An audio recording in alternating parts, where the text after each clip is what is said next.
thank you for coming. We are still expecting our audience to join us, but in order not to run late, let me start our panel on existing means for prosecuting Russian crimes in Ukraine. In our program, we have 4 panelists. Andrew Williams from the University of Warwick unfortunately got sick, could not come to Berlin, and unfortunately is not able to join us even Zoom. Maybe he is listening to us, but this presentation will not be included in our discussion. Let me introduce our panelists. We will start with the presentation of Gaiane Nuridzhanian on ensuring fairness of war crime trials in Ukraine. Gaiane is Associate Professor at the National University of Kyiv Mohyla Academy in Ukraine and a postdoctoral research fellow at the Arctic University of Norway. She holds an LLM degree from University of Cambridge and a PhD in law from University College London. Gaiane Nuridzhanian specializes in public international law, human rights law, and international criminal law. She has previously worked as a lawyer at the Council of Europe and at the European Court of Human Rights, and as a visiting legal professional at the International Criminal Court. The second presentation will be given by Professor Bartłomiej Krzan from the University of Wrocław. His paper is entitled Polish Involvement in Prosecuting International Crimes in Ukraine. Professor Krzan is University Professor at the Department of International and European Law and Vice Dean for Research and International Cooperation at the Faculty of Law, Administration and Economics at the University of Wrocław. He is lecturer at the Polish-German Law School at the Humboldt University in Berlin. He is also board member of the International Law Association of the Polish branch and member of the Committee of Legal Sciences, Polish Academy of Sciences. Bartłomiej Krzan is author of multiple books and articles on international criminal law. He holds a master's degree in law and international relations and doctorate in international law, habilitation in law, received in 2014. Our last speaker is Stefanie Bock from the University of Marburg. Professor Stefanie Bock holds the chair for criminal law, criminal procedure, international criminal law and comparative law at the Philipps University in Marburg. And she is the director of the International Research and Documentation Center for the War Crime Trials at this university. Her main fields of research are international criminal law, European criminal law, and comparative criminal law. And her presentation will be devoted to the German legal framework that may be used for the prosecution of international crimes and Russian perpetrators in the current war. Thank you very much for coming to our panel. Gaiane, the floor is yours. Thank you very much. Here. I always feel quite a bit intimidated by these things because I'm so short. I'm not sure that people can see me, but I hope you can. Thank you very much for the invitation to join this event. And I'm also, as a Ukrainian, I'm grateful that such events are organized where we can come together and discuss all these topical and important issues. And today I will talk about fairness standards and due process standards in the war crime trials that are taking place in Ukraine.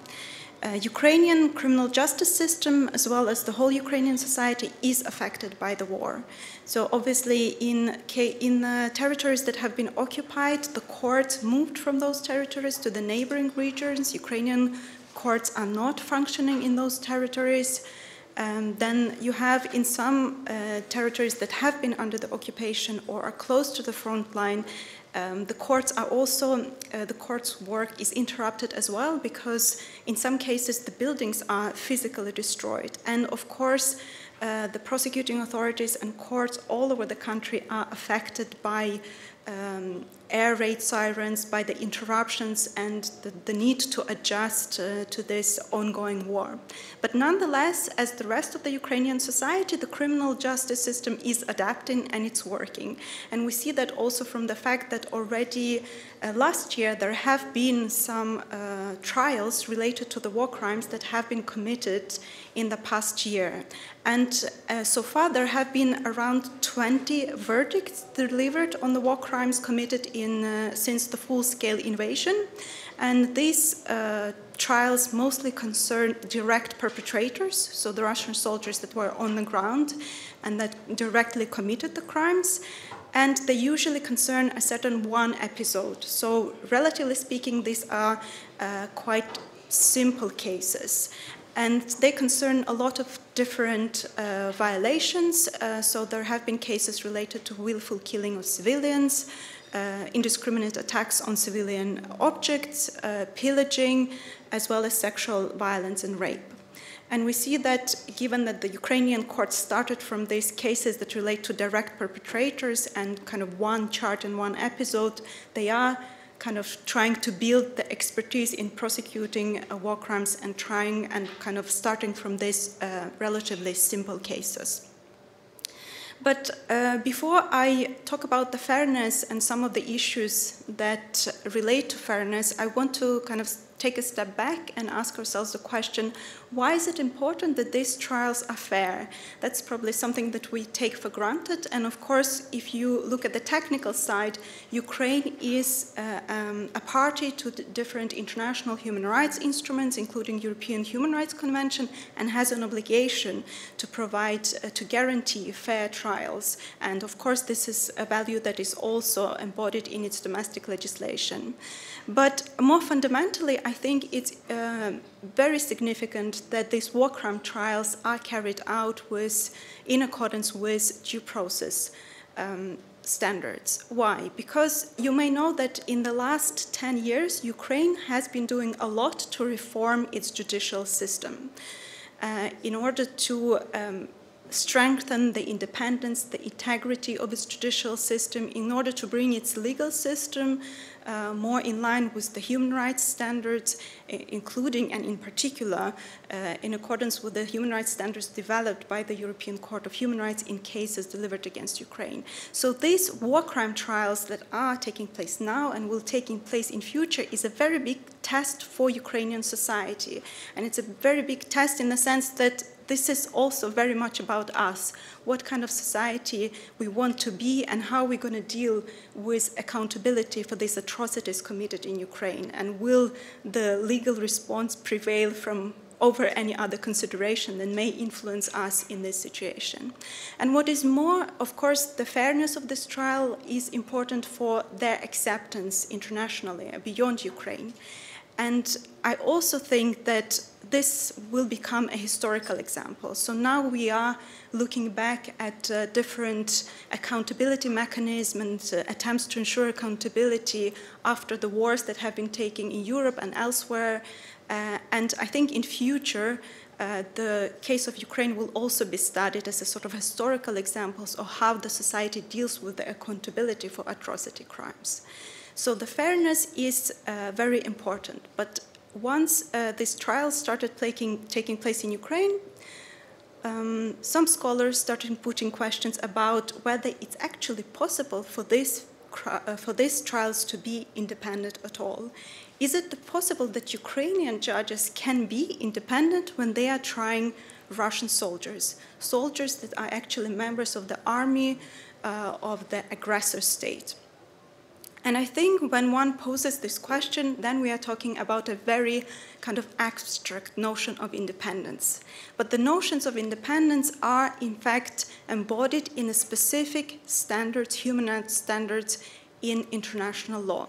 And I think we have to use this specific international law standards of independence to assess each specific trial rather than talk in abstract notions.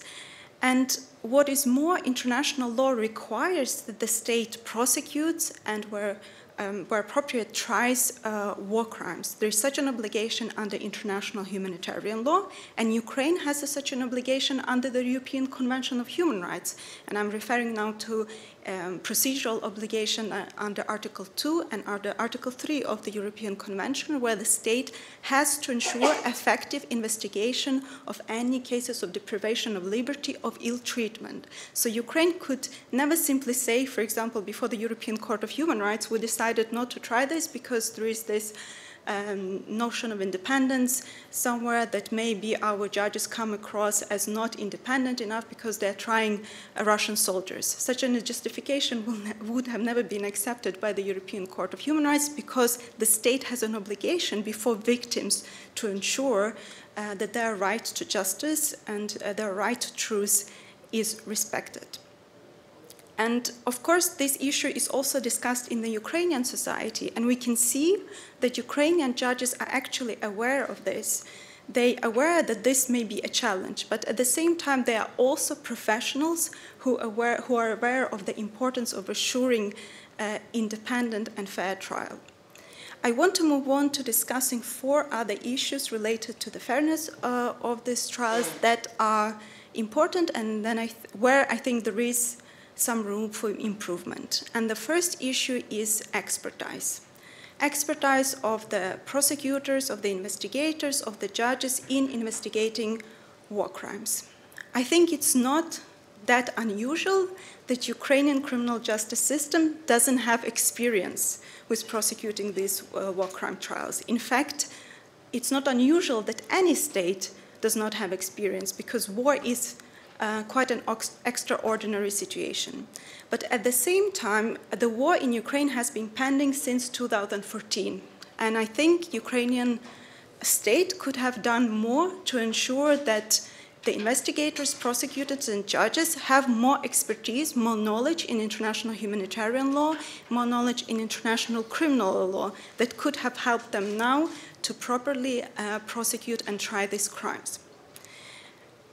There have been, nonetheless, in the past year, a lot of initiatives to improve the knowledge of the relevant actors. Yesterday, we heard about Atrocity Crimes Advisory Group that was created last year, and this is kind of a group of experts that is advising Ukrainian prosecutors, and specifically those prosecutors who are specialized on prosecuting war crimes.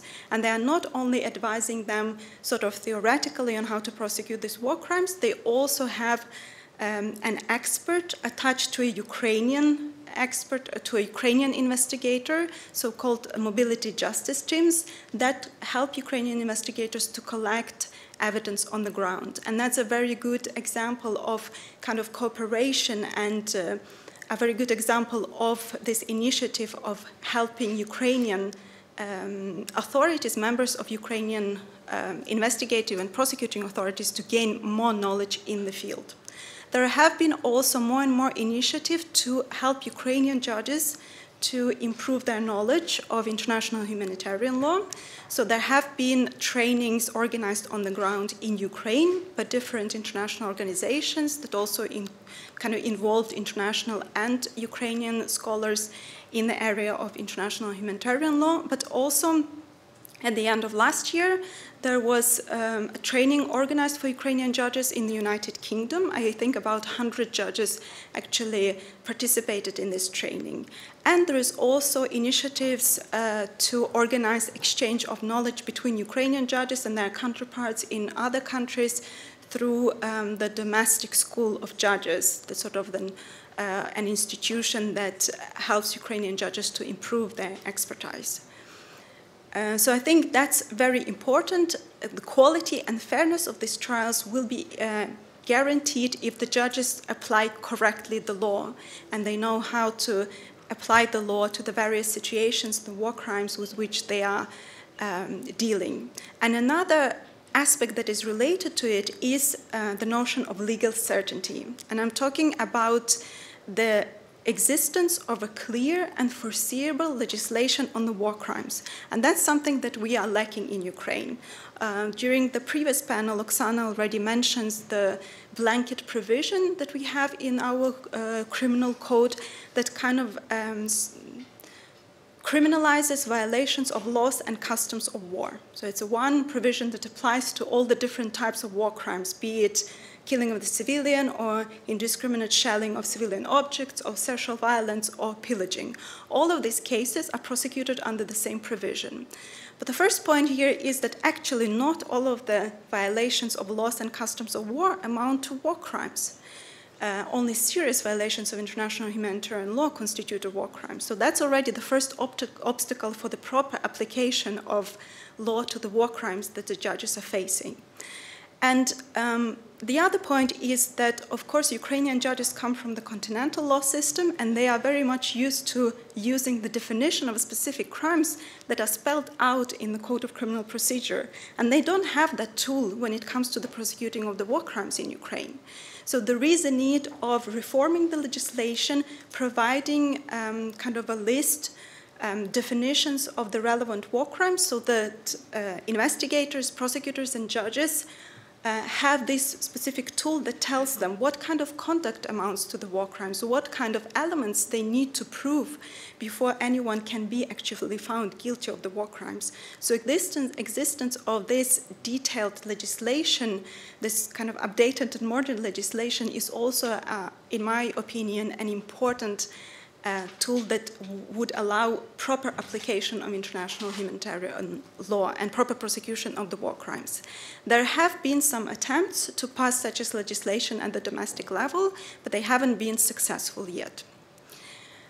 And I think this legal certainty of this process would be beneficial not only to judges or the prosecutors, and here I come to my third point, it would be also, of course, helpful to other participants of this process, and these are the defendants and victims. One important issue that is related to the defendant is, of course, their right to legal representation, and in all of the trials that have been taking place in Ukraine, Russian soldiers have provided legal aid, and they have been represented by lawyers appointed according to the state-funded scheme in Ukraine. But some of the trials are taking place in absentia, and that's an issue that we raised yesterday as well. And in principle, in absentia, trials are not incompatible with human rights standards. And in fact, when we are talking about the situation where public interest in ensuring accountability is so strong, they can be justified in certain circumstances.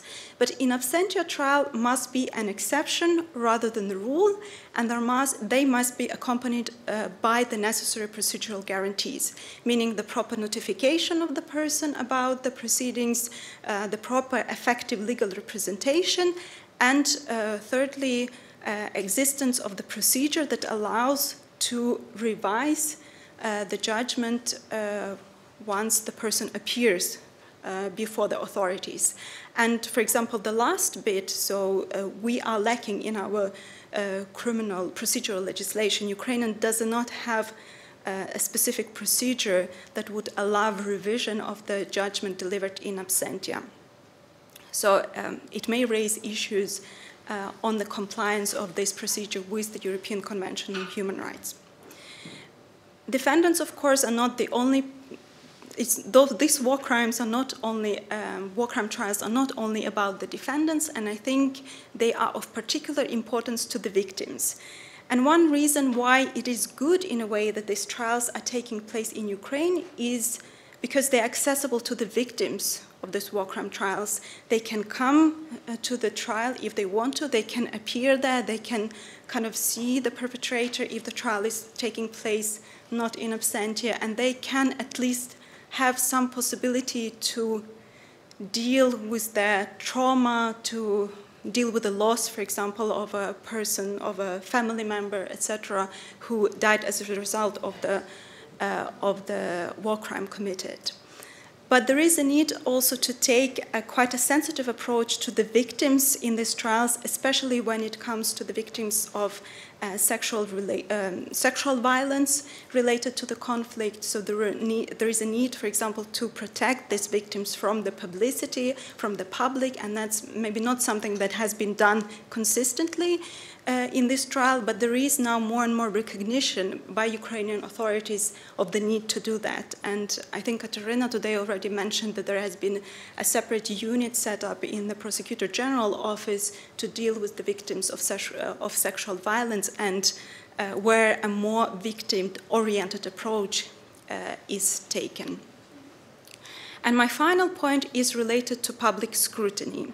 And what is public scrutiny? Public scrutiny is a duty of the state, duty of the authorities to inform the public about accountability measures or measures that are taken to ensure accountability for the war crimes.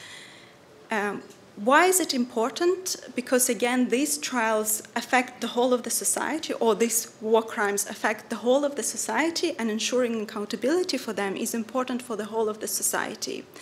So far, we haven't seen a kind of consistent or systematized approach to informing public of how these trials are taking place, what trials have taken place, how many there have been. Public authorities, in prosecutors, for example, give a lot of interviews, but they sometimes also give us a lot of numbers, for example, saying that 60,000 episodes that can potentially amount to the war crimes have been registered by the authorities, but no kind of consistent and comprehensive information on what is the outcome of this investigating process and the judicial proceedings. And perhaps this is too much to ask of the authorities that are trying to do their job and ensure accountability while the war is ongoing, but that's definitely something to keep in mind. And why is that? Because public scrutiny is not only a way of keeping the public informed, it's also kind of the supervision and control that the public and the society exercises over authorities, and ensures that there is no abuse of the state power and no kind of violation of, among others, human rights standards on due process in these trials. And I think it's particularly important in our situation in Ukraine now, and this is my last point, because public openness to the public by the authorities, cooperation with different experts, with the civil society, is one of the means of figuring out how to best deal with the situation and what would be the best way to ensure effectively accountability for the war crimes. Thank you very much for your attention.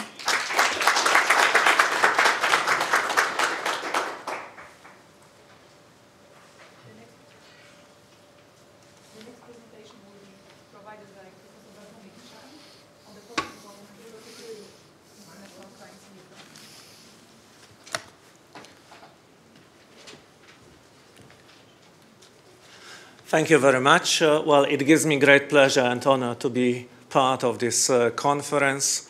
I may thank the organizers for not only splendid organization of this much-needed event, but first and foremost for addressing the pressing and challenging problems.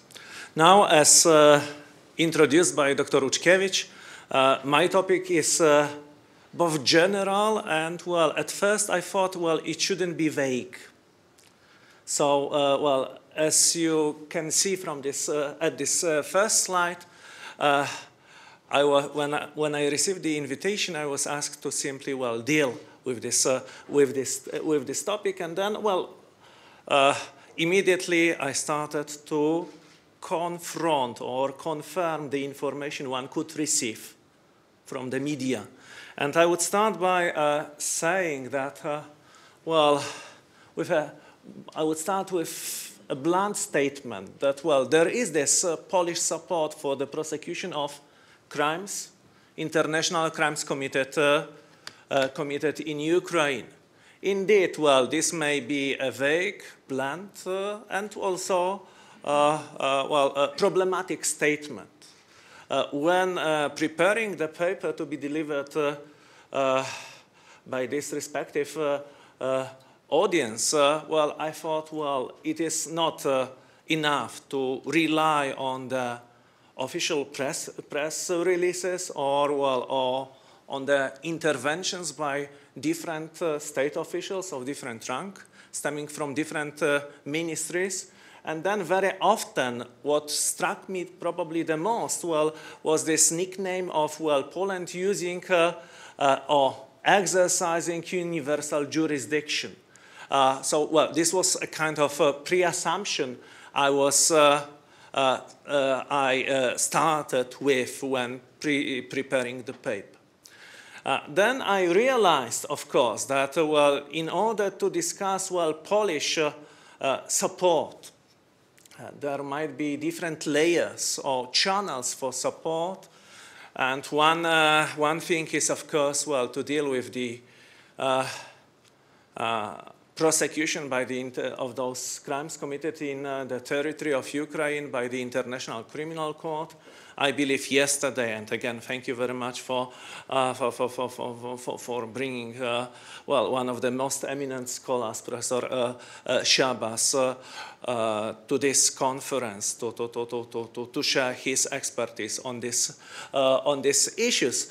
But Bill Shabas was right in mentioning also the practical issues. Well, coming back to my point, or to the point of well, my paper, I would say that, well, of course, Poland is also a great supporter for, well, activating the jurisdiction of the International Criminal Court.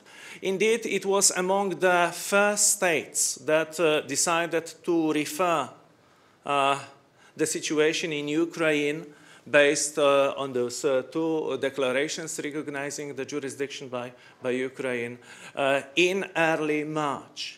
I say one of the first states because, well, actually the first referral was submitted, was lodged by the government of Lithuania, and then on the 1st of March 2022, and then what followed was a joint referral by 38 states, well, including Poland. So from that, well, you can see that, well, there is this, well, support, well, to activate the jurisdiction of the International Criminal Court. Of course, well, and this was also addressed yesterday, or has been addressed, well, quite often. Well, the ICC is not only the only track to follow. There are strong discussions on, well, activating or establishing, well, special tribunal of exclusively international character, or perhaps a hybrid court. Well, everyone dealing, well, with accountability would be definitely aware of, well, the dynamics, how this changes. And when addressing the issue and, well, trying to confirm the actual position of the Polish government, of course, well, contacted, well, the foreign ministry, but, well, it's not only Professor Hanna Kuczyńska that got, well, her motions rejected. Well, actually, well, I was not expecting, well, the very detailed info or memo on the issues which are subject of ongoing negotiations. So in that regard, well, I would not blame, well, the foreign ministry for not sharing the information, especially when we pay attention to the fact that, well, the respective Ukrainian position is far from being clear. Well, I may repeat my, well, hesitations or, well, concerns as I was indicating them attending a conference in 2017 at Verkhovna Rada, that basically from a logical or legal sense, well, it struck me how much time the Ukraine government needed to lodge the second declaration, and, well, what more, well, why the ratification of the Rome Statute is pending. I know, well, and this is, well, a public public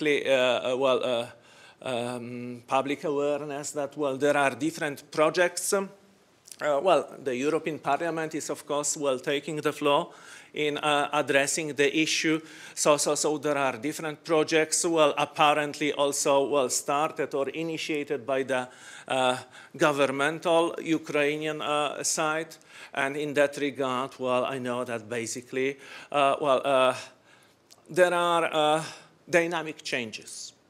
So in that sense, well, I would have no doubts that well, it would be definitely difficult to produce, well, something beyond a vague or, well, a pretty general statement on that.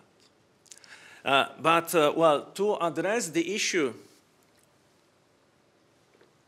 of accountability, to prosecute perpetrators of international crimes is not only possible before well, strictly international or hybrid, mixed, international and domestic fora.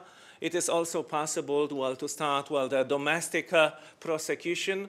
And in that regard, I would like to mention, well, the decision of the National Prosecutor's Office of 28th of February 2022. It coincided with the announcement by Karim Khan to start the proceedings, and in fact, well, the first referral by Lithuania, well, followed on the very next day. And in that regard, well, unfortunately, well, those remarks of mine while starting this presentation concerning universal jurisdiction, well, was pretty much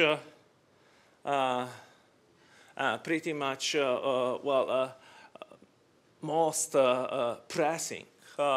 Well, because, well, I believe, well, my name could be sometimes considered, well, as a synonym of the most irritating fly. So the number of emails I exchanged in order to confirm, well, the basis and, well, in order to, well, obtain, well, something, some firmer confirmation than only a press release. Well, I devoted, well, several weeks for that. So on the 28th of February 2022, the Mazovian branch office of the Department for Organized Crime and Corruption of the National Prosecutor's Office in Warsaw, Prokuratura Krajowa, well, decided, well, to launch an investigation into the war of aggression started on February 24th by the authorities and officers of the Russian Federation directed against the sovereignty, territorial integrity, and political independence of Ukraine. The scope of the investigation, so the decision, also includes the continuation of the armed attack on Ukraine by the armed forces of the Russian Federation, including jointly and in agreement with the authorities and officials of the Republic of Belarus, making the territory of this state available for acts of armed aggression against Ukraine. Basically, this well, would be very much in line with what we have prohibited in Article 117 of the Polish Criminal Code of 1997. So basically, well, the prohibition or the penalization of waging the war of aggression. Then came the explanation that basically the basis for well, initiating, for launching the Polish jurisdiction over those acts was actually the protective jurisdiction, not the universal jurisdiction. So according to the explanation, which was also, well, to strike a fair balance, which was also reproduced in one of the press releases by the Ministry of Justice. Well, actually, well, the starting point, well, was this connection, that violation of those rights of a country directly neighboring Poland is a threat to European and international security, and as such is directed against the interests of the international community, including the Republic of Poland. So within the meaning of Article 110, paragraph 1 of the Polish Criminal Code, here you've got, well, this this provision reproduced. I don't consider this necessary to read this provision aloud. And well, we could of course delve into legalistic differences and so on. My point, and well, I have understood my task as well, introducing the general problem. In case there arise some questions, I would be happy to address them after the presentation. To juxtapose this, actually the universal jurisdiction. So, without the idea of having to protect, having the protective link is stipulated in Article 113 of the criminal code, also amended, also amended given the conformity with the Rome Statute of the International Criminal Code. Then, within another press release by the Ministry of Justice, one can also see the furthering of the scope of interest for the Polish prosecution of those crimes, and then it would extend this over murders of civilians and wounded and the sick, treating civilians and prisoners of war as living shields, attack by the armed forces on unlawful targets, using unlawful methods of warfare, destruction of property, cultural assets throughout artillery, and rocket fire in residential areas, city centers, and historic buildings. So basically, the idea was to collect evidence by initiating an investigation for a crime under Article 117, so waging or starting and then conducting aggressive war. But from this goal explicitly stated, one could see that it was not the intention of the Polish authorities to play a leading role, rather to supplement, to serve as facilitator in order to conduct the criminal proceedings by other fora. The collection of evidence, as we could see and as we could learn, is of course not only the task to be carried out by the public prosecutors, but we've got several other initiatives. Again, we are indebted to Lemkin Center for organizing a platform, a very valuable platform for that. But it was not only the yesterday. I know it was late, but it was impossible to leave yesterday's session before actually this last part was put to an end. This is of course not the only initiative of that kind. Today we've been able to learn more about other initiatives of that. Different INGOs, bar associations, would also be involved in doing so. From an organizational perspective, I believe it makes huge sense to mention also the joint investigative team, which was established by Ukraine, Lithuania, and Poland on the 25th of March. 2022. In the meantime, several other states acceded to it. And again, this is the crucial role is, of course, to enable direct exchange of evidence and simplify legal proceedings. So in that sense,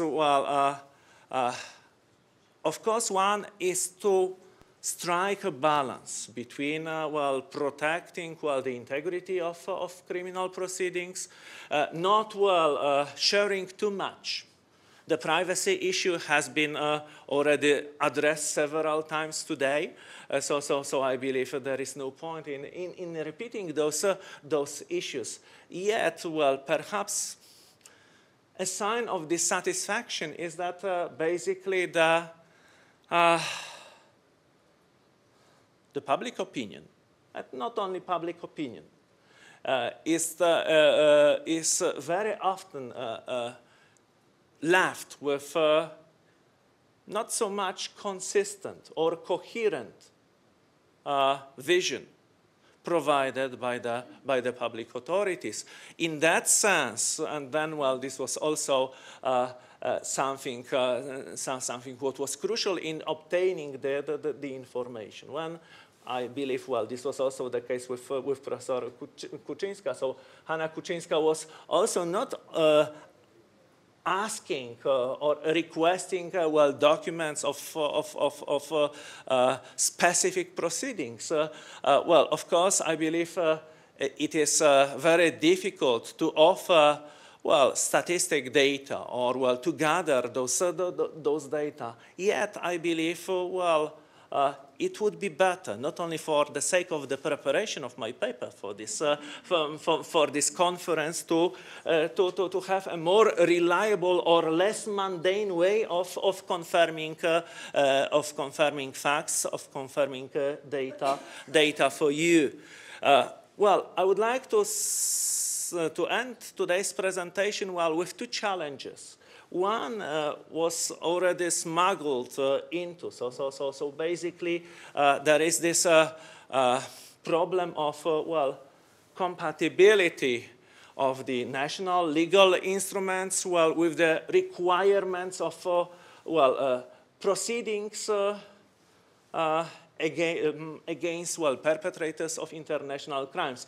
I know that Professor Bock is going to discuss, well, the German experience and the German involvement, but when looking at this perspective and facing some, let's say, well, delays in having the goals attained, then, well, what this reminds me of, well, this famous quotation by, I believe, the President Hettich of the Stuttgart higher regional court. So geht es nicht. It does not work this way. Okay. My point is simply that, well, again, we need to strike balance. And, well, not to expect too much. And when discussing different initiatives, well, it is also crucial that, well, it is not only the National Prosecution Office, so Prokuratura Krajowa, the highest level is somehow trained, but, well, some of those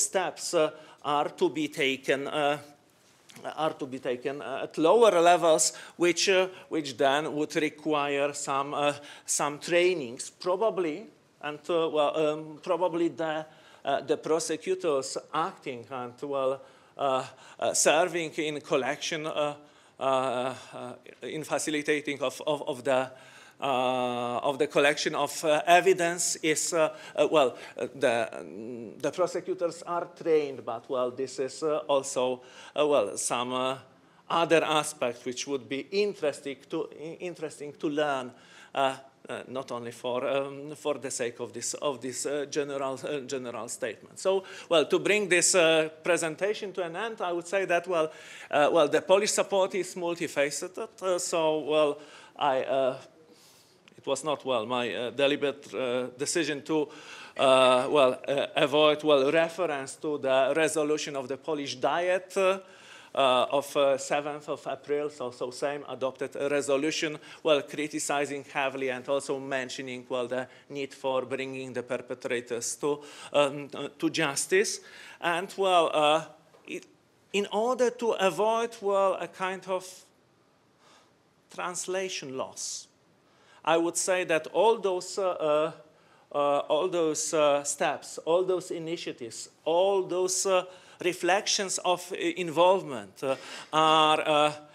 should be not only mere rhetorics or, well, theory, but, well, should be translated into practice so that this narrative is not only, well, purely symbolic, but also, well, a concept worth carrying out. Thank you very much for your attention.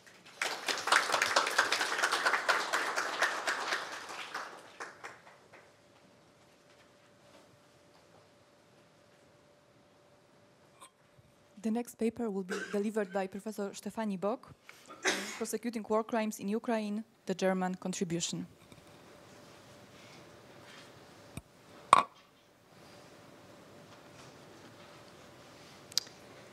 So first of all, I would like to thank the organizers for having invited me to this important and truly fascinating conference. The presentations and discussions we had so far were insightful and opened very important perspective. In my presentation, I will discuss what role Germany could play in holding Russian war criminals accountable. For this purpose, I will give a short overview on the German Code of Crimes Against International Law, show how and to what extent it applies to crimes committed in Ukraine, and summarize the current status of German international criminal law. Since the beginning of the war, Germany demands and supports criminal investigations of war crimes committed in Ukraine. Just like Poland, Germany participated in this joint referral of the situation in Ukraine to the International Criminal Court, thereby empowering the chief prosecutor to immediately initiate investigations without requiring prior authorization by the pre-trial chamber. Only a few days later, the German Federal Public Prosecutor General announced that he had opened structural investigations in the situation in Ukraine. Structural investigations are not directed against concrete persons, but concern a situation as such in which there are grounds to believe that international crimes have been committed. They serve to prepare individual cases, to identify potential suspects, determine patterns of criminality, and secure evidence, in particular statements of victims and witnesses. Evidence gathered during these structural investigations are also made available for court crimes proceedings at the International Criminal Court or by other foreign courts. They are just a form of, as we call it, anticipated mutual assistance in criminal matters. In May 2022, the Bundestag decided to staff the Prosecutor General with additional personnel to effectively investigate crimes committed in Ukraine. And as we already had discussed yesterday, only a few days ago, Foreign Minister Baerbock called for the establishment of a Ukraine Special Tribunal based on Ukrainian law and staffed with international personnel. All these activities must be seen and assessed against the wider background of modern German international criminal law. About 20 years ago, on 13 June 2002, and thus one day prior to the Rome Statute of the International Criminal Court, the German Code of Crimes Against International Law entered into force. This is obvious no coincidence. The CCIL is a direct answer to the Rome Statute vision of a multi-level system of international criminal justice. As is well known, the ICC is designed as a court of last resort, which steps in only when the competent national jurisdictions fail to address the matter themselves. The prime responsibility for the enforcement of international criminal law thus rests with the national states. Germany has taken this mission quite seriously. The newly enacted CCIL creates a basis for the decentral enforcement of international law and allows for a national prosecution of the international core crimes, genocide, crimes against humanity, war crimes, and the crime of aggression. One of the most important elements of the CCIL is its jurisdictional reach. Section 1 introduces the principle of universal jurisdictions and empowers German judicial authorities to prosecute genocide, crimes against humanity, and war crimes even when they are committed abroad and have no specific link to Germany. Thus, the CCIL also empowers German authorities to prosecute war crimes committed in Ukraine. Notably, and different to the Polish approach, the principle of universality does not apply to the crime of aggression. And so far, the German law only applies to acts committed abroad if the perpetrator is German, principle of active personality, or if the offense is directed against the Federal Republic of Germany, protective principle, but in a stricter sense than in Poland, so just a danger for the European idea or something like this is not sufficient. This also means that German authorities cannot prosecute Russian leaders for waging an aggressive war against Ukraine. This more reluctant approach is owed to the fact that aggression is considered to be a very political, sensitive issue. The German legislature therefore considered it more appropriate if the crime of aggression is prosecuted by one of the states involved or the International Criminal Court. It also fits in with this that Germany is now supporting the establishment of a special Ukraine tribunal for the crime of aggression and thus supports criminal prosecution by the attacked states. As we already have seen yesterday, and I think as we will discuss in more detail in the next session, this approach also has its problems. So the CCIL applies only, but nevertheless, to genocide, crimes against humanity, and war crimes committed in Ukraine. The principle of universality is, however, in a way reversed by Section 153F of the German Code on Criminal Procedure, which can be seen as a kind of procedural safety net. In order to avoid overloading the judiciary, this provision offers the public prosecutor extended possibility to dispense with prosecuting international crimes committed abroad. This rather complex provision distinguishes between cases which are linked to Germany and those which are not. Such a link can be established by the German nationality of the suspect or his expected presence in Germany. In these cases, prosecutions are, as a rule, mandatory. The public prosecutor may, however, cease proceedings if the suspect is tried by an international criminal court, by the territorial state, or by the home state of the victim. If the crime is not linked to Germany, prosecutors have full discretion whether to prosecute or not. In making their decision, they must take into account, in particular, if the crime is being prosecuted by other states or by the International Criminal Court. In its essence, Germany is just based on the vision of a three-step international criminal justice system. On the first step, and this is the best idea, prosecution should take place on the basis of the territory principle or personality principle. On the second level, prosecution should take place at the international level, so prosecution by an international criminal court. And only as a last step, Germany will exercise universal jurisdiction in order to avoid impunity. So much to the theory, and now to the practice, which was at least at the beginning something completely different. In the first decade, the Federal Public Prosecutor General was very reluctant to prosecute international crimes. The non-prosecution was the rule, and Section 153F CPC became a kind of impunity instrument. 10 years after its entry into force, there had not been a single case under the CCIL. Prime example of these teething problems were, and now I hope that the colleagues from the USA don't get too angry, but one of the problems of the teething problem was the refusal to open investigation against the then US Secretary of Defense, Donald Rumsfeld, for torture and mistreatment of Iraqi prisoners in the Abu Ghraib prison, or the dismissal of criminal complaints against the former president of China and Chinese government members for human rights violation against practicing members of the Falun Gong in China. Over the last 10 years, the situation has fundamentally changed. Meanwhile, Germany plays a very active role in the enforcement of international criminal law.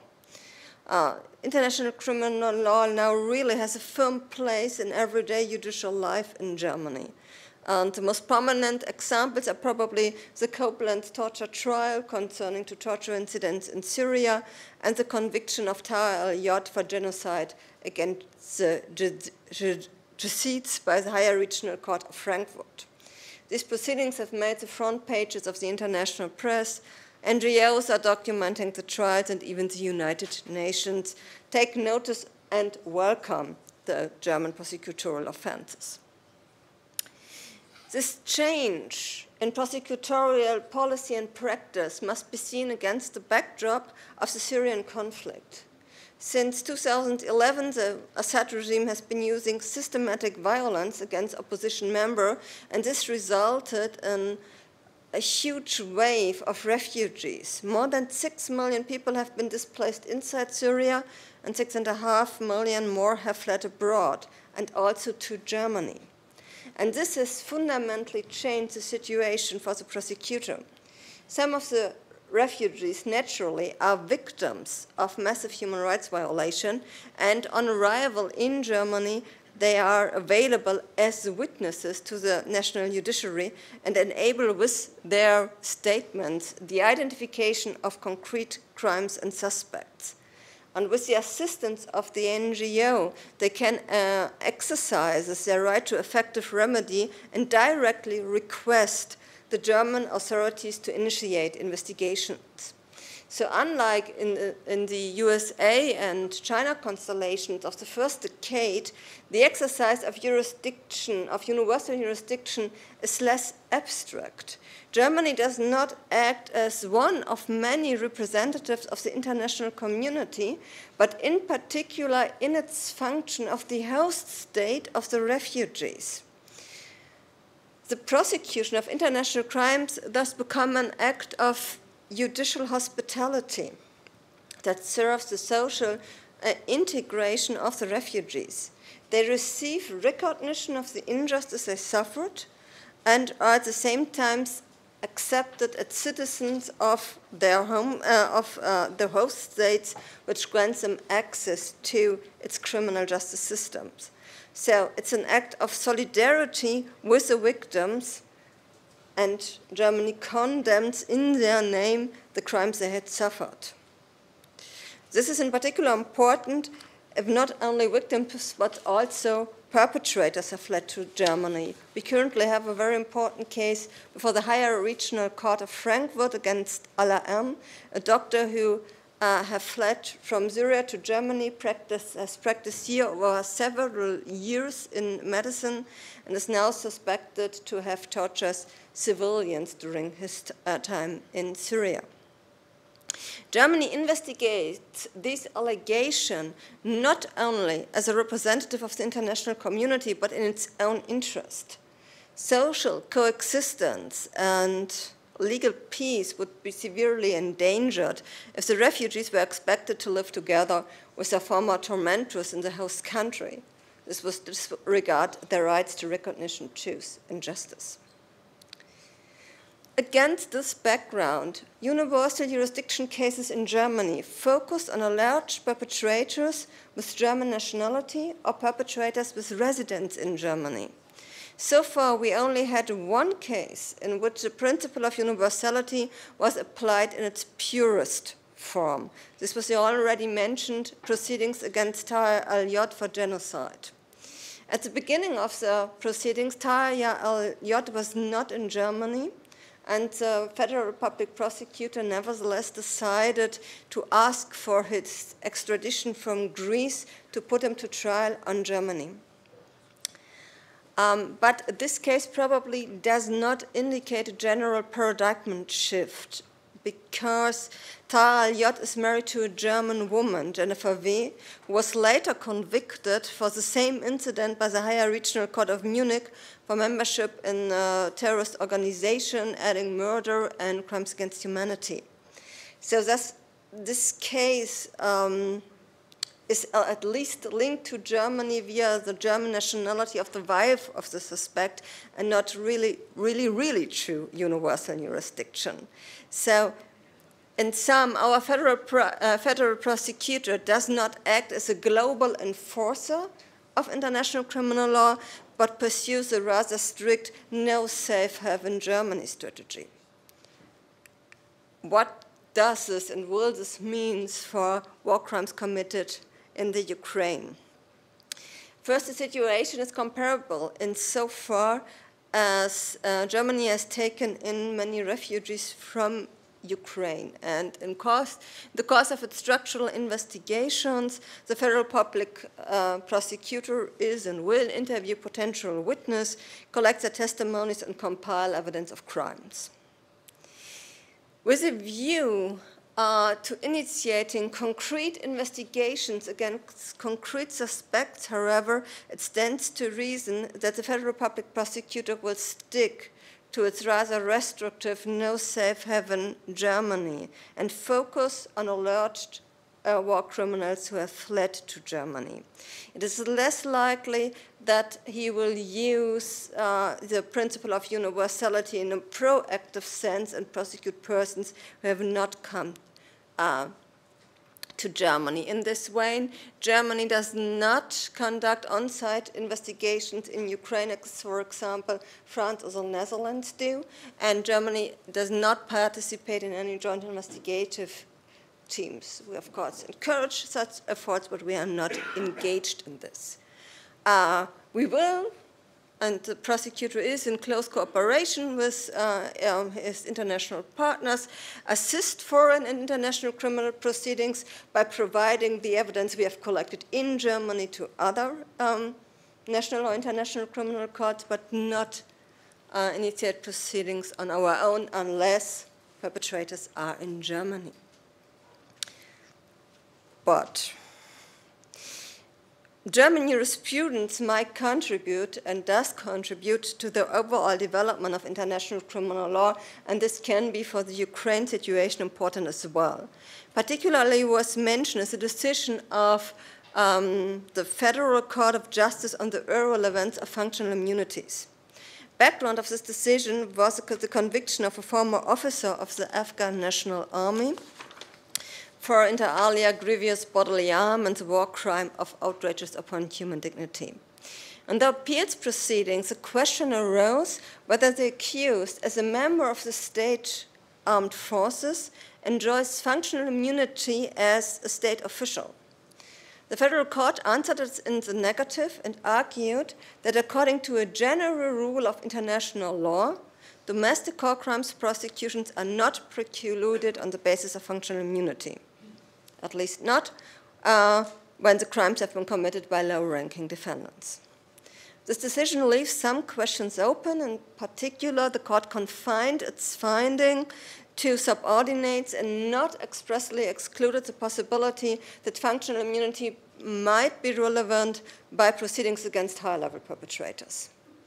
Nevertheless, with a view to the still ongoing controversial discussions, in particular in the International Law Commission on limitations and exception of functional immunities, this decision is an important step in the global fight against impunity and also sets an important example for the prosecution of Russian war crimes. So as we have discussed yesterday in this discussion session, from a German perspective, the answer to the question if national Ukraine proceedings are barred by functional immunity, the answer of our federal court would clearly be no. Functional immunities are irrelevant to a great extent when it comes to the prosecution of international crimes.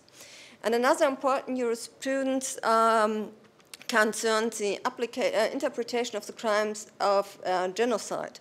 We have talked a lot in the last days about the intent to destroy, and in the In the early 1990s, in the context of the war in the former Yugoslavia, the Federal Court of Justice opted for a very broad interpretation of this intent to destroy it and argued that the perpetrator must not necessarily aim at the physical destruction of the group, as is largely the approach of the international criminal tribunals, but that it is sufficient if he aims at the social destruction of the group, which is easier to prove in the Ukraine situation than the physical construction. So, to cut a long story short, what can be reasonably accepted from Germany?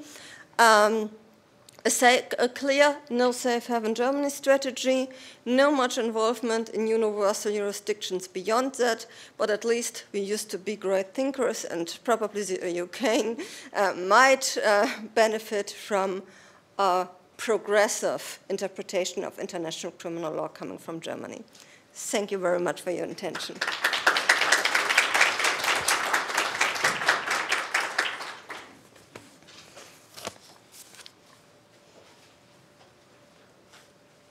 Thank you very much for all presentations and giving us insight into question of universal and national jurisdiction on the example of Poland, Ukraine and Germany, and for keeping the time discipline. Before I will gather the questions from our audience, I would like to refer to the start with a reference to the first speech, which referred or is opened again this discussion we had this morning about comparison or similarities between the post-World War II trials and the current situation. Your presentation of on the fair trial in Ukraine, the challenges of organizing fair trial for the public opinion, but for the judges itself, for the judicial system. It was the very similar situation in Poland after World War II, and this danger or accusation of that Polish lawyers and judges were faced with of maybe carrying out a show trial or not being prepared for fulfilling the requirements of a fair trial to the rule of law was of great importance and a big challenge, but as works and example of the Supreme National Tribunal that was created in 1946 gives a positive answer, although not very good known in the history and not recognized in the history of war crime trials, but maybe important relevance and point of reference for this discussion.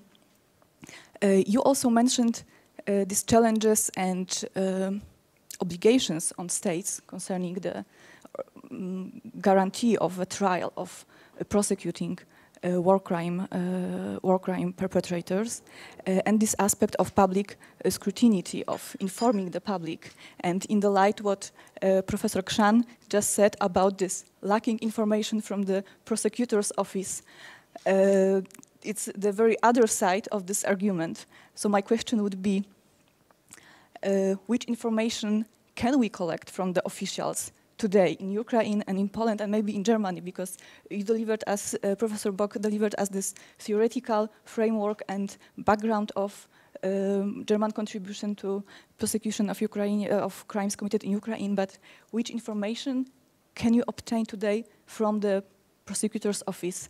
This information lacking, as we know from Professor Skutczyńska's presentation. Thanks a lot for your comments, and I would like to address also the first comment about this independence challenge. There has been also discussion of creating kind of a hybrid specialized branch or specialized court in Ukraine that would focus on the prosecution of war crimes and would have some kind of international element, for example, international judges. But as we heard yesterday by Anton Korenevich, that's not possible because in Ukraine, according to the constitution, only citizens of Ukraine can be can be judges, but also international advisors, and that was kind of presented as a possible additional guarantee of the legitimacy and independence of such institution. But I think in view of the the large number of the crimes that are being allegedly committed in Ukraine, I think there is a need to educate and to train as many judges. There's a need for as many judges in Ukraine in general courts to have this experience, because we will be dealing with this for many years to come, and we need as many sort of courts in domestic courts being able to do these jobs as possible. Another point about the independence is that Ukraine is part of the European Convention on Human Rights, and we have not only the three-level courts at the domestic level where a lack of independence or a mistake can be corrected, but we're also subject to this kind of international jurisdiction that can point out where there are mistakes. And usually Ukraine has been doing quite a lot to comply with the judgments of the court, and as I said in my presentation, to reform the legal system. And I can give you the example of one of the first trial where Russian soldiers was condemned by the first instance court to life imprisonment, but the Court of Appeal considered it to be too harsh of a sentence, and the sentence was reduced to the 15 years imprisonment. And I think it's also an example where the system, like any possible, deficiency can be corrected by the system itself, and if it's not corrected, then you have the European Court of Human Rights.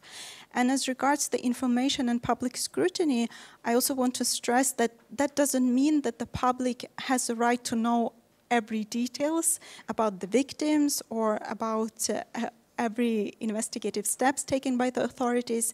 In my opinion, it gives the public right to know, kind of in general, that measures are taking place and what approaches are taken by the authorities to ensure accountability. Perhaps. Thank you. In Germany, we have this public announcement that structural investigations have been initiated. And in another statement, the federal prosecutor indicated that he focuses on war crimes and that he does not investigate into genocide. But the statement is about, I think, 8 or 9 months old. Might be changed, but at least it's not officially announced. Apart from that, investigations proceedings are conducted in secret to protect the personal rights of victims and suspect persons. So the next step, but this is the usual code of conduct in Germany, the next step we would hear if the prosecutor is ready to go to court or if he wants to issue an arrest warrant. This might also be become known. But apart from this, investigations are not communicated to the public. Thank you very much. I believe, my conclusions would not be that much different from yours. So my main thesis was, there is this general support from Poland, either officially or unofficially. Yet my idea is that, the impact of that support could be, better structured or better channeled, in the sense that basically when you look at the information, apart from the misleading sometimes, statements, for example, around May, I believe, there was a press release, within the official website of the Ministry of Justice, mentioning, the number of, I believe, 500 people being heard. So the testimonies gathered, and then from that moment on, practically silence. You may, of course, translate or interpret this in either way, either that basically, no one really cares about, updating the info, or perhaps, well, basically for some other reasons, well, the information is not provided. Well, theoretically, there would be also the possibility of, well, suggesting that, well, basically the pace of well, gathering, well, testimonies is getting lower and lower, but, well, again, we could only speculate on that, and in that sense, well, I believe, well, one should not waste, well, the involvement by simply, well, offering this rather shattered, well, pieces of information provided to the public. The availability of information is, of course, well, pretty well sensitive issue, and then basically, well, it was again. It was not our intention to obtain data, sensitive data, but, well, if you consider, well, the number of testimonies gathered for the given date, then it would be, well, I would be in a much more comfortable situation if I could produce, well, the data as for, I don't know, 15th of January, if there exists, or at least for the end of 2022, and not for May. So basically, well, the existence of those data might be, of course, well, subject to then different interpretation and slash manipulation. Thank you. Just one thing to add. At the end of last year, the federal prosecutor set up 2 additional units only for Ukraine, and this is very costly, and he would never have done this if they are not doing something. So they are obviously quite active to justify additional stuff, and this really amazing number. So they are doing something, but they are not communicating at the moment in more detail. Do we have questions from the public? We can collect these 2 voices, maybe Professor Weinke and Professor Kuczyński. Yeah, thanks a lot. I have a question to Professor Bock. So, I mean, if I understood you correctly, your assessment is that the German stance towards the investigations in Ukraine, so that they take a restrained, rather conservative stance.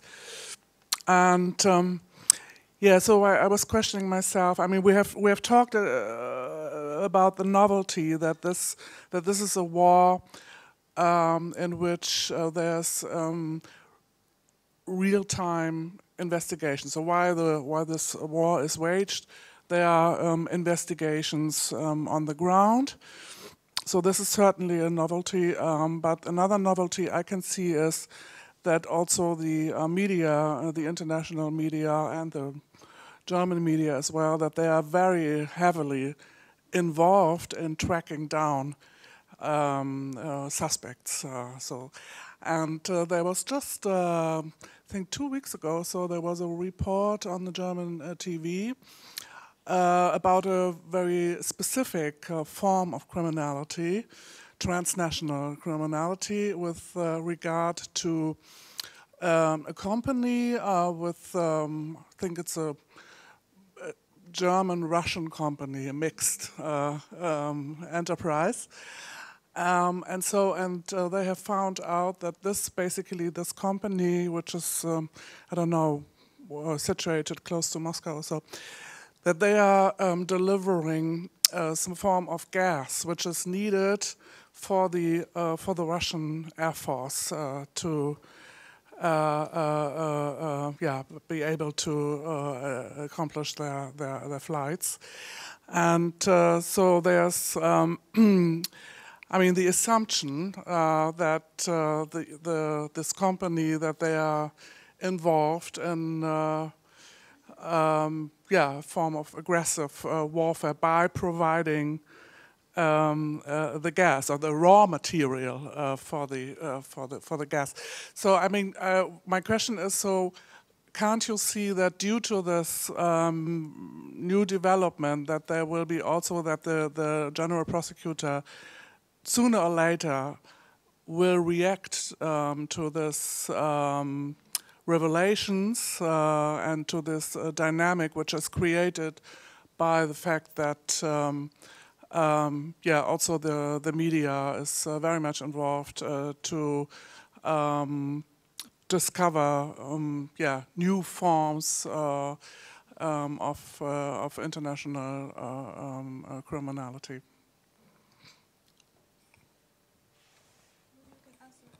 Okay. I'm not sure if this is really a new situation with this ongoing investigations. This feels new for us because we are very close to the aggressive war, but actually from a just managing perspective from criminal law, it was exactly the same situation as in Syria. You had investigations during ongoing conflict as well. And I'm not sure if our federal public prosecutor, I think he will not handle these cases differently. He will say, okay, we are well prepared because we have our experience from the Syrian conflict. We know refugees are coming, we know they have evidence, and we will try our best to collect this evidence. And this is more or less exactly the same situation in the Ukraine.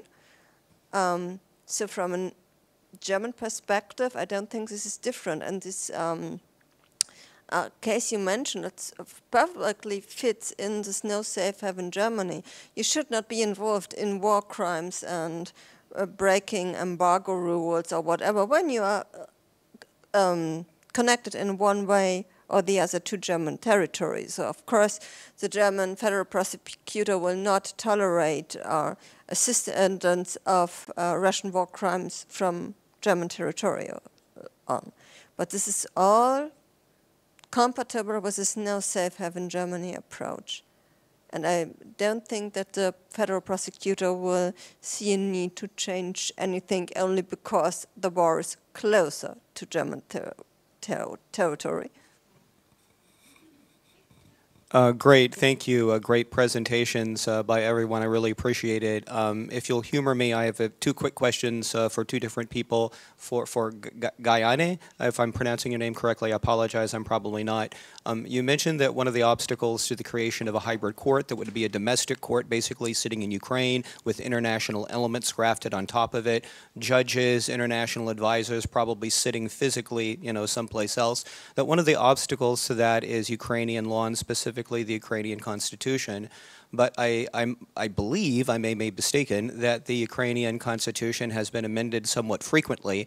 And so my question would be, would it not be possible to simply amend the constitution in order to accommodate that type of a hybrid if there was consensus, more or less, among your government and other major players that perhaps that was the best path to take? And then very quickly, second question is for Dr. Bock. And again, this gets back to no on-site investigative support in Ukraine. You mentioned that as one limitation possibly to Germany's overall assistance in this area. So I just wondered if you could clarify that somewhat. Does that mean that there would be no direct support in the sense of prosecutors, investigators, forensic analysts who actually work for the Justice Ministry or the Interior Ministry or whatever dispatched to a mission in Ukraine, or does that apply to foreign assistance to international organizations that are involved, international implementers in that type of work, or potential consortiums or coalitions of countries that are creating coordinating mechanisms, again, to do that very thing? And I ask that very specifically because I think you might have been here yesterday and you might have heard me speak about this multilateral initiative that the United States, the UK, and the EU is involved in. That is expanding. Canada will likely accede to that. Poland is very interested. Some other countries are as well. And while that is going to implementers and contractors, the assistance funds, it's not like the United States, the UK are directly dispatching our FBI, forensic experts. There is a constitutive agreement that will be signed, at the ministerial level, let's say, right? There is a framework agreement or a series of MOUs or whatever, so it goes beyond a grant to an organization. There is that dynamic. So I guess my question would be, do you think that the policy that you set out would preclude German accession to and participation in that kind of a multilateral grouping? Thanks. Just if you allow me, I just answer the second part of the question. It depends on what kind of support is wanted. Germany will always be happy to share evidence collected in Germany, to assist foreign proceedings in the course of mutual criminal assistance. Might be a red line if. So we will never set up a German, and I don't think that we will set up a German investigative team and sending it to the Ukraine forensic expert. Sorry? Probably more like $10 million. Yeah, no, more $10 million is not the problem, but not our investigators in the Ukraine. And it might change if there's an international agreement, so if it's not only our team, but we send team members, this might already be different, but our federal prosecutor, on his own initiative, I think he will not send team members to Ukraine.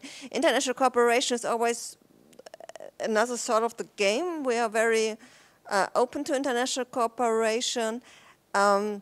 It remains to be seen if this really means that we send prosecutors to the Ukraine. If this is what this idea is really about, to have people from several states investigating in Ukraine, this might become difficult with Germany. If I may add on this point, perhaps you may have seen recently the ICC established what is called forensic rotational models together with 20 states. So they will be basically, there will be a rotation of different states going into Ukraine together with the ICC investigators to collect forensic evidence, and they will be actually also helping Ukrainian authorities to collect forensic evidence on the ground, so not only to the ICC. Just to the point that there may be investigators going into Ukraine, and I thought an interesting recent development.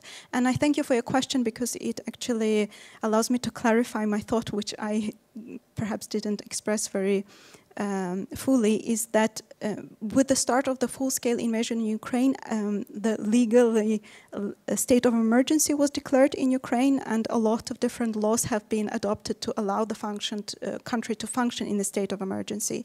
And according to Ukrainian constitution, it cannot be amended when there is a state of emergency legally declared.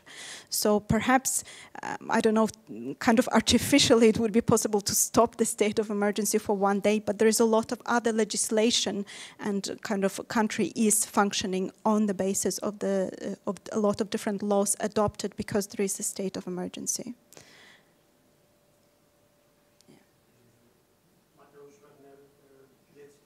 I have a question to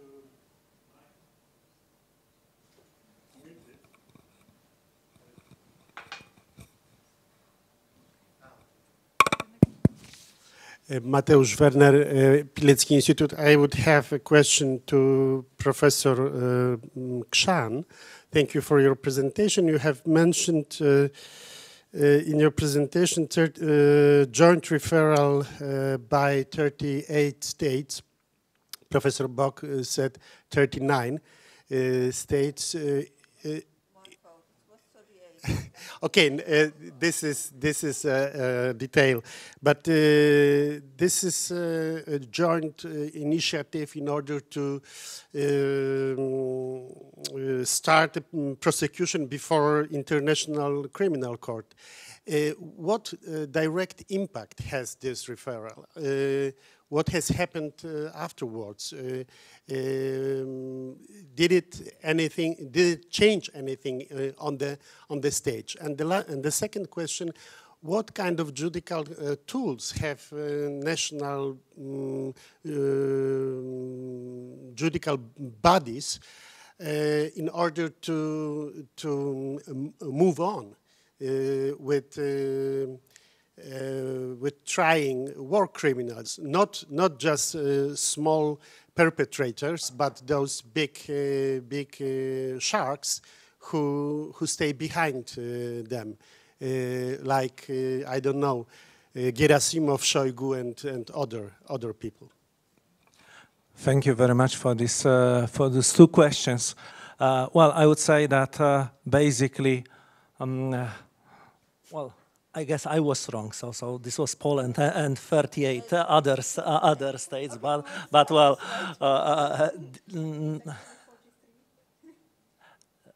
no, on the 2nd of March. Yeah, and then basically, well, this is one of the paths of triggering the jurisdiction of the ICC. So basically, well, offering, well, to start the proceedings, and well, frankly speaking, well, I would say that, well, one would be enough. Well, but again, well, symbols matter, and well, in that sense, well, this is also a sign of support for this. If you look at the website of the ICC, you can see that basically this is not, well, only, well, something, well, you tick out and then leave without any additional consideration or any further actions to follow. And then in that regard, well, I would also mention, well, some extrajudicial activities or, well, accompanying activities like, well, the visit of Karim Khan to Ukraine, and, well, on his way to Ukraine, or on his way back to Poland. So basically, this is an active cooperation. Well, regarding your second question, I would say, well, you've got a plethora of well, potential mechanisms. Yet everything has its price. So basically, you don't have a panaceum for everything.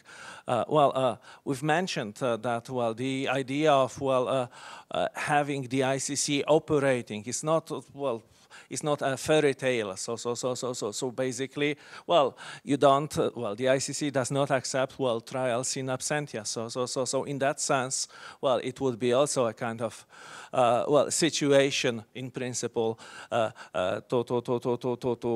impair, well, the justice being done, a clear signal that this is done. Well. We've discussed this during this conference that, well, the other alternatives to this, well, domestic prosecution by Ukraine or by other states on one hand, and the to exercise the jurisdiction of the ICC. Well, you've got also some other alternatives, either to create a truly international special tribunal for this, or, well, you can, of course, well, make use of this idea of, well, relying on hybrid experience. So accommodating both international and domestic elements, and create institution, having both international and domestic judges, well, hearing and, well, prosecuting both international and domestic judges. What struck me also is, well, that basically when you look at, well, the steps to be proposed by the European Parliament, or if you look at different discussions, then basically, well, the ICC is somehow losing, well, its character of the court of last resort. So basically, in the sense that basically the new initiatives are formulated in such a manner not to impair, well, the proceedings before the ICC. So basically, yesterday, when listening to Bill Shabas, well, it struck me that basically we are going far away from the idea of, well, having a kind of favorable situation of the domestic, or, well, some kind of proximity to the domestic proceedings. Well, basically, well, the alternatives, well, are to fill in the gap to address the issue of aggression. So do not follow the idea of, well, having a regional complementary court that would only step in if the domestic judicial authorities do not take their job, and, well, of course, well, having priority, as a more connected judicial forum before the ICC. So basically, when constructing this architecture, I'd say, of international criminal justice, it is also important to pay attention to the existing mechanisms, not to pay, well, some additional double price or cost. Thank you. I add a little bit to your answer that the referral of the state parties, you're right that one would have been enough, but it actually allowed the prosecutor to save time, because without such a referral, prosecutor would have needed to ask the approval of the pretrial chamber to start the investigation, and that could have taken additional time and wouldn't have needed probably more work on collecting of evidence showing that there are substantial grounds to believe and that the crimes within the jurisdiction of the court were committed. So it did allow sort of the ICC to start, the prosecutor to start investigations immediately. And I want to mention also that there are cases in Ukraine not only against direct perpetrators, but also kind of what you call larger fish. But I think it's much easier to prove the direct perpetrators, but to gather evidence and sufficient evidence to show that someone who is sitting in Russia in a command position actually is connected to the crime on the ground requires more work. And I don't know if kind of moving fast is the good approach here. May I? Thank you. I have two questions. One is for Ms. Bock. I have a question about the definition of aggression in the German Strafgesetzbuch, criminal code, because it seems that the jurisdiction of a state, of every state, depends not only on the universal jurisdiction, but there is no conviction that there is a universal jurisdiction for the crime of aggression of all. Thank you. But in the Polish criminal code, the elements of crime of aggression say that it's a aggressive war, and it's full stop. So any aggressive war can be prosecuted before Polish courts, basing only on the principle of jurisdiction of Polish courts, the general principles. But in Germany, it needs to be aggression against Germany. So Germany is not allowed. So the elements of crime of aggression doesn't allow German courts and German prosecutors to prosecute aggression against any other state. So that's what I understood from the things I read. So that's why I'm asking a specialist if it's correct. And the second question is for Mr. Krzan. It's not a question, it's a problem, and I'm asking if you agree. Because when I saw the title of the paper, I was really jealous because I thought that Bartek got the access to the case file or got any answers to the questions that we all have. And I've been trying to contact the prosecutor's office since May, and it's not possible to get any answers, any interviews, and my questions were really precise. I didn't want to get personal data of witnesses, please. I wanted to know the methodology. I wanted to know if, apart from interviewing witnesses, there are any other types of evidence used, are there any events prosecuted, because that's a general structural investigation. Not events or behaviors are investigated, but like the whole situation in the whole country. That's the first case of such a vast and mammoth investigation. So I just wanted to know some details needed for scientific work, for a research, just to be able to talk about it. And The point is that I can see a stark contrast between Germany and Ukraine and Poland on the other hand.